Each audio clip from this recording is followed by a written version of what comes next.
Elliot Eisner has made a significant contribution to our appreciation of the educational process. He is particularly known for his work in arts education, curriculum studies, and educational evaluation. Over the course of his academic career, Eisner championed ways that the arts could benefit student learning as well as educational practice. Elliot Eisner has made a significant contribution to our appreciation of the educational process. Over the course of his academic career, Eisner championed ways that the arts could benefit student learning as well as educational practice. He maintained that the arts are critically important to the development of thinking skills in children, and that the arts might offer teachers both a powerful guide and critical tool in their practice. Eisner proposed that the forms of thinking needed to create artistic work were relevant to all aspects of education. The arts are fundamental resources through which the world is viewed, meaning is created, and the mind developed. This type of arts education would result in children better understanding the relationships between culture and art and becoming more artistically literate. He also believed children's conceptions of what knowledge is would be more sophisticated after this type of inquiry. The arts teach children to make good judgments about qualitative relationships. Unlike much of the curriculum in which correct answers and rules prevail, in the arts it is judgment rather than rules that prevail. The arts teach children that problems can have more than one solution, and that questions can have more than one answer. The arts celebrate multiple perspectives. One of their large lessons is that there are many ways to see and interpret the world. The arts teach children that in complex forms of problem solving, purposes are seldom fixed, but change with circumstance and opportunity. Learning in the arts requires the ability and the willingness to surrender to the unanticipated possibilities of the work as it unfolds. The arts make vivid the fact that neither words in the literal form nor numbers exhaust what we can know. The limits of our language do not define the limits of our cognition. The arts teach students that small differences can have large effects. The arts traffic in subtleties. The arts teach children to think through and within material. All art forms employ some means through which images become real.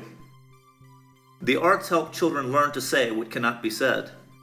When children are invited to disclose what a work of art helps them feel, they must reach into their poetic capacities to find the words that will do the job. The arts enable us to have experience we can have from no other source, and through such experience to discover the range and variety of what we are capable of feeling.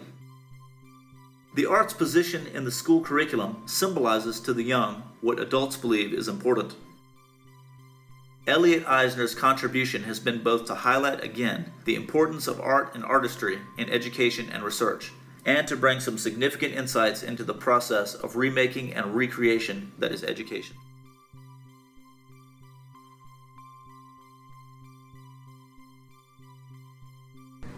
I think what we need to do is to find ways of translating our ideas into practice, taking ideas that we think are promising and showing what it means.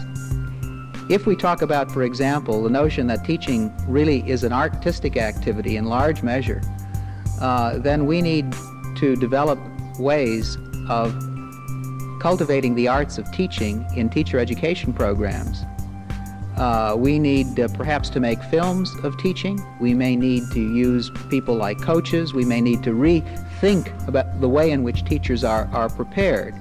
If we say that there are lots of things that go on in a classroom that are not measurable, which everybody here probably would agree to, and teachers say this all the time, but then you say, well, what do you do? How do you know? Well, well, it stops there. We need ways of elucidating, articulating to a public, to cab drivers, to lawyers, to barbers, what these things are that are going on that don't show up on report cards or on test scores. And as you know, Lou, much of the work, all of the work that I'm deeply involved in at the present time, the past 2 years at Stanford, has to do with the development of educational critics. The writing of educational criticisms, the making of films, the making of videotapes, the creation of forms of disclosure that can be used with PTA groups, with state boards of education, with boards of education in local districts, with school administrators, not just to talk about it, but to take the next step, and that is to do something about actually creating the prototypes that can provide some means for using some alternatives or some complements to the ways in which evaluation and assessment has been done.